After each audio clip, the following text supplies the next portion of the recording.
C'est l'éternel recommencement de l'hiver. Le décryptage de l'année passée pour construire les fondations de celle à venir. Pour cette deuxième saison pleine avec eux, Inès, Luca, Maxence et Martin nous ouvrent les portes de leur préparation hivernale. Certains sont tournés vers les États-Unis quand d'autres obtiennent déjà des résultats jamais atteints. C'est parti.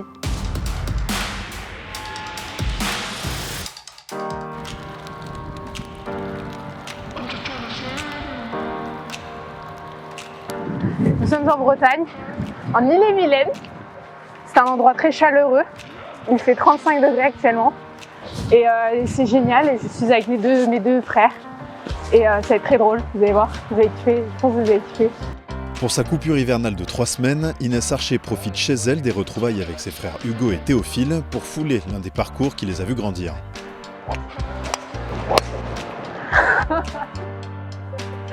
Mec, elle est où? Les vacances ont toujours leur lot de performances, mais face à la pluie, au vent et aux faibles températures, les esprits se refroidissent et la journée prend rapidement une autre tournure. Les gars, venez on fait un bowling parce que on n'est pas trop des warriors. Ouah, grave. Si tu veux. Non, vraiment, vous êtes chaud? Ouais, si tu veux. Ok, vas-y.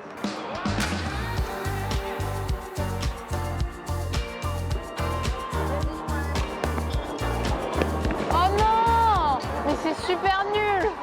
Ce matin, j'ai pas gagné, mais là je compte gagner, tu vois. Je suis pas très bien partie, mais tout peut arriver. Regarde. Il a fait un strike! MRC. En vrai, à chaque fois qu'on joue ensemble, c'est moi qui gagne. C'est hyper. Ah si, l'autre jour au stage en Espagne, elle m'a battu une fois. 2 fois. Non. Si. Dernier, les 3 et 4 jours. Je sais qu'il y a quelques années, Inès et moi, on faisait des petits grands prix communs ensemble et on les gagnait. Là, souvent, on finissait tous les deux dans le top 5 ou même on les gagnait ensemble. Et c'était très compétitif, quoi. C'était, je sais qu'Inès elle est en dernière partie et je le suis aussi. Si elle gagne, j'ai pas envie d'être le mec avec le trophée du deuxième derrière. T'as qu'une envie, c'est de battre tes frères. Et moi, ça me pousse quand même. Et en plus de ça, c'est des garçons. Et donc, ils tapent plus fort que moi. Hugo, il tape largement plus fort que moi. Et ça me booste à en taper plus fort, etc. Donc, je trouve ça super intéressant de travailler avec des garçons, surtout quand c'est tes frères. Regarde ça, regarde ça, regarde ça. J'ai dit que je le ferais, je l'ai fait. Je suis très contente. C'est ça, c'est l'entraînement ça paye. Retenez tout ça. Esprit de compétition oblige, c'est finalement sur d'autres disciplines que la fraternité Archer s'affronte. L'occasion pour Inès de prendre du recul sur son quotidien du centre de performance. Je trouve que pour un sportif de haut niveau, c'est hyper important de devoir s'aérer la tête par moment. Surtout que là, c'est la période hivernale, donc au final, tu fais que t'entraîner. Moi, je kiffe, mais à un moment donné, c'est vrai que c'est important de voir les parents, les frères. Et là, j'en profite à fond parce que Hugo, là, il n'est pas là souvent. Là, il part déjà dans un peu plus d'une semaine, donc ça vient vite. Et c'est vrai qu'on n'a pas beaucoup de temps dans l'année quand on va tout le temps à droite à gauche en tournoi. C'est vrai que c'est pas simple, donc là, c'est vraiment cool. D'autant plus que l'année sera particulièrement intense pour la 11e joueuse amateur tricolore. En septembre, elle prendra la direction de la Floride pour un cursus universitaire. Un choix qui réduit son calendrier à 7 tournois desquels elle devra tirer un maximum de performances. C'est exactement une année de transition, mais c'est à partir de là qu'il faut que j'en profite pour vraiment me préparer à aller là-bas, mais en même temps de venir m'améliorer tous les jours. Je vais avoir moins de tournois, donc ça, il faut juste le prendre en compte et de se dire, ok, je peux pas me permettre de mettre des objectifs beaucoup trop élevés par rapport à la quantité de jeux que je vais avoir. Mais ça veut pas dire que je peux pas gagner, ça veut juste dire que je pourrais moins gagner de tournois. Depuis quelques années, tu sens quand même que ses objectifs ils sont de plus en plus précis, ses envies, elles se dessinent un peu plus et elle met le travail qu'il faut pour justement réussir à atteindre ses objectifs. Je pense que ça va devenir une machine plus tard, quoi. Elle va aller sur le LED, elle va le pitcher et tout. Elle va tout péter.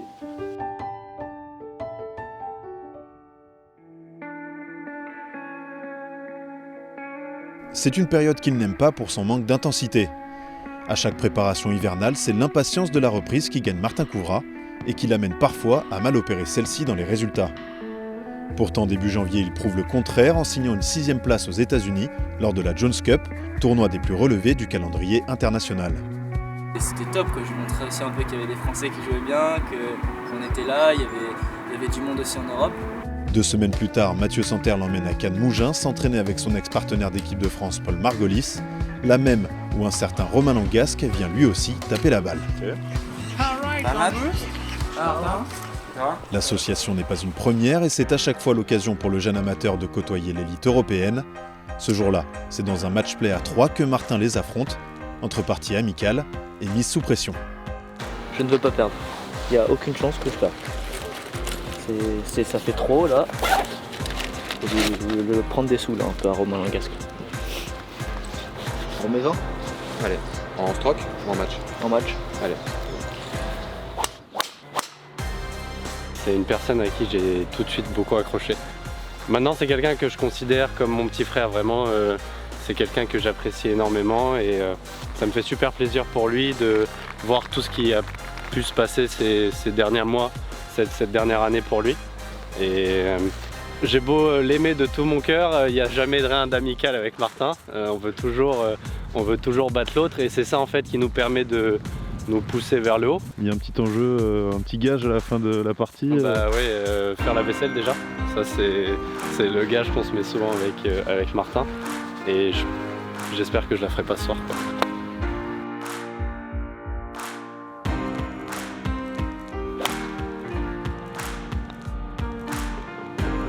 Voilà, ça va. Pour l'instant, je suis premier sur le 4-2-0. Je suis 2 contre Romain. Et j'ai. Par contre, j'ai 2 ou 3 coups de retard sur Paul. Sans la vaisselle là. Ouais, sans la vaisselle. On va au resto. Enfin, ce que je veux, c'est du coup performer à leur niveau. Donc si je commence à les battre, moi ça me rassure et ça me montre que je suis bien placé pour y arriver. Toutes les parties qu'on a faites, à chaque fois on joue vraiment. Enfin, je gagne pas facilement ou je perds, mais il y a pas de, je suis pas énormément au-dessus. Donc non, je pense qu'il y a beaucoup de qualité. Après, encore une fois, c'est aussi dans la tête que ça se joue. C'est aussi de savoir comment il va gérer le passage pro et tout ça. Mais je pense qu'il a en tout cas un bel avenir. Du coup là je suis 1-up sur toi. 1-up sur moi et il y a 2-1-0. Franchement j'aurais dû. Il est doué ce minot quand même. T'as vu, je suis gentil et après il me parle comme ça. Tu prends la vaisselle ce soir, je te le dis. Et à mesure que la partie avance, l'écart du score se réduit jusqu'à tourner en la faveur des 2 professionnels. À la conclusion des matchs, Martin perd face à Paul Margolis mais accroche le nul avec Romain Langasque. Oh le bâtard, stop. Elle était petite flambante. Merci. Résultat des courses, je vais faire la vaisselle. C'est pas une journée très concluante, mais il faut que j'en tire des leçons. C'est important. Et nettoie bien, hein. Et tu frottes, hein. Ouais. Comme la dernière Allez, fois. va te mettre dans le canapé, là regarde ton match de foot, laisse-moi tranquille. Allez, tu frottes, ça fera du bien. Je perds une fois dans l'année, ça y est, il faut qu'il avise à tout le monde. C'est les risques du métier, ça. Allez, frotte. On apprend, tu vois, on apprend. Voilà. Après, tu vois, je veux bien faire la vaisselle. Merci. Mais il faut se détendre quand même. Même la partie d'aujourd'hui, jouer avec des mecs qui sont sur le tour, ça t'apprend beaucoup plus. Finalement, presque taper 1 heure de plus au practice ou 2 heures de plus au practice, quoi. Déjà de 1, tu te compares, tu vois où t'en es. Enfin, tu vois, avec l'Open de France, on a vu quand même pas mal de mecs du tour. J'avais joué avec Kissen. Là, je l'ai revu à Dubaï et tout. Il me dit, il vient me voir, il me check, il me dit comment ça va et tout. Et j'ai fait 9-3 avec lui parce qu'il était tout seul. Donc là, c'est trop stylé quoi. Tu me dis, t'as envie d'être sur ce circuit-là. Franchement c'est cool. Puis même moi ça me conditionne un peu aussi. J'ai plus trop l'aspect d'être amateur. Vu que je m'entraîne avec des pros assez souvent. La semaine dernière j'ai fait que ça à Dubaï. Là je me réentraîne encore avec des pros. Donc c'est cool, moi ça me conditionne déjà à essayer de battre des pros quoi. Donc plus battre des amateurs.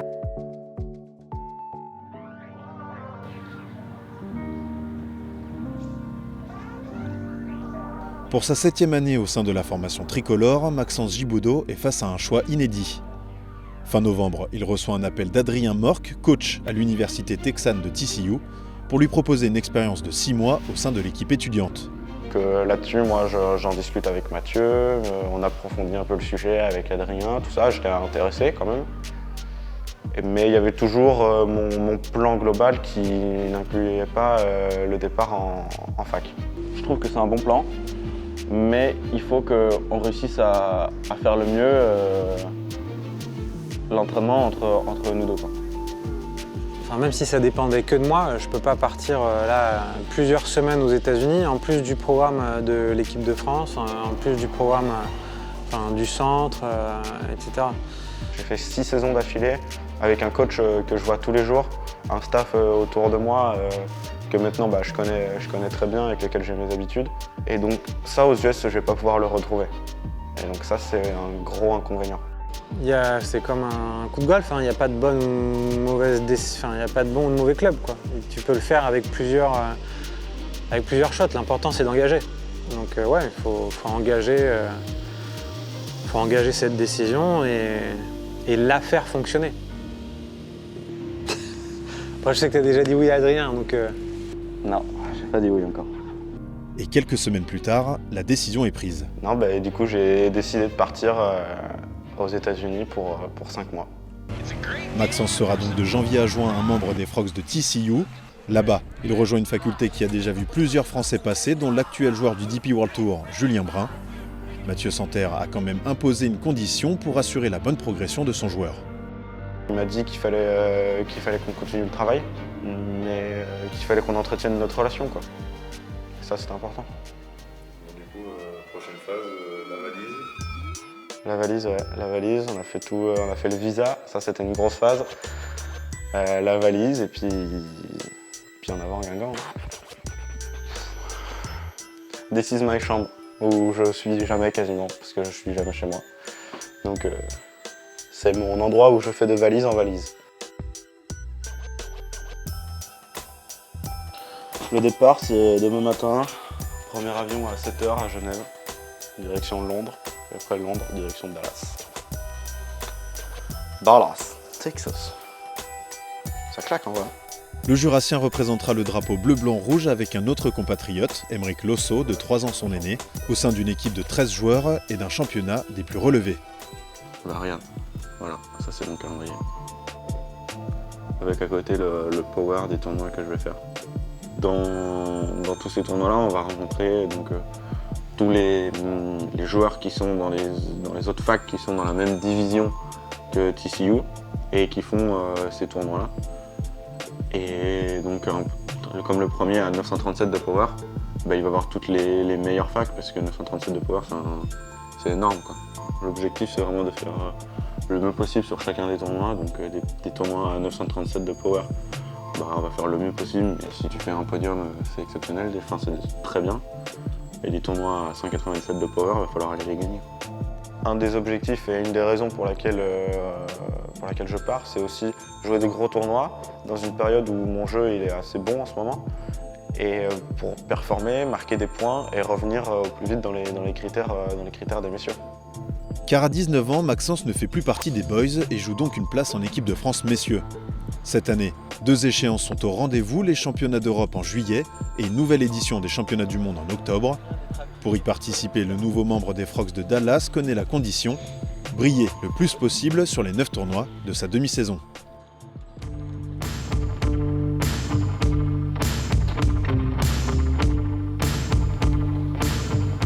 Du côté du centre de performance francilien, la période hivernale est aussi propice aux soins des petits pépins physiques. Ok, donc tout le long. Ok, on va faire un petit exercice. Tu laisses tomber. Allez. Voilà, freine. Tu relâches. Super. Petit claquage il y a 1 an et demi et en pleine cicatrisation. C'était une série de sprints. Donc on était dehors. Le truc c'est que c'était un peu mouillé et en fait j'ai fait un sprint. Je suis parti. J'ai essayé forcément de partir très fort. Et j'ai senti direct un pic sur le ischio, quoi. Tu vois, le truc, c'est quand ça cicatrise, des fois, t'as des petites raideurs qui s'installent au niveau du tendon. Il faut qu'on arrive à libérer ça pour donner de la mobilité au tendon, quoi. Ça m'inquiète pas trop parce qu'on travaille beaucoup dessus avec Philippe, justement, et avec Nicolas. D'ici quelques temps, j'aurai retrouvé mon ischio dans ses capacités optimum, donc je pense que je suis pas trop inquiet sur ce point-là. Alors moi je suis réparé, enfin, j'espère, ça se pouvait m'a cassé. Hein. Enfin, c'est ce que j'ai senti moi. Malgré sa persistance, cette blessure ne devrait pas inquiéter Luca pour sa reprise, prévue fin février à Saint-Donat. Il aura donc eu 4 mois pour se préparer et surtout pour définir ses intentions de l'année. Comme à chaque intersaison, c'est au cours d'une réunion avec son coach Kenny Lesager que tout s'opère. Ok Luca, là l'idée c'est que tu écrives absolument tout ce qui te passe par la tête comme objectif qui te paraissent importants. Je vais rentrer probablement dans le top 20 France messieurs. Pendant près d'une heure, le duo énumère les grands objectifs, entrer dans le top 1000 mondial amateur, bien figurer aux internationaux de France U18, dans le but d'être prêt pour une échéance bien particulière. Les Europes. Ok. Les Europe Boys. Ouais. C'est un objectif que je trouve très important et que j'aime beaucoup parce que le golf c'est un sport solo, un sport où tu joues tout seul et t'es toi avec toi-même et puis c'est hyper intéressant je trouve des fois d'avoir une équipe à côté de soi et de devoir aussi donner pour l'équipe, c'est donner pour même le pays du coup et c'est une fierté de faire partie de cette équipe. Si tu veux taper dans l'œil des sélectionneurs, il faut bien wedger. Parce que Cologny, c'est un parcours où il faut bien wedger. Pour sa potentielle première participation à ces championnats prévus en juillet, Luca devra non seulement être performant sur l'année, mais en particulier sur certains tournois retenus par les sélectionneurs, appelés les sélectifs. Donc il va falloir les identifier, savoir quel genre de coup tu vas avoir à faire en particulier, quel genre de trajectoire il va falloir que tu favorises. Oui, bien sûr, c'est un objectif élevé.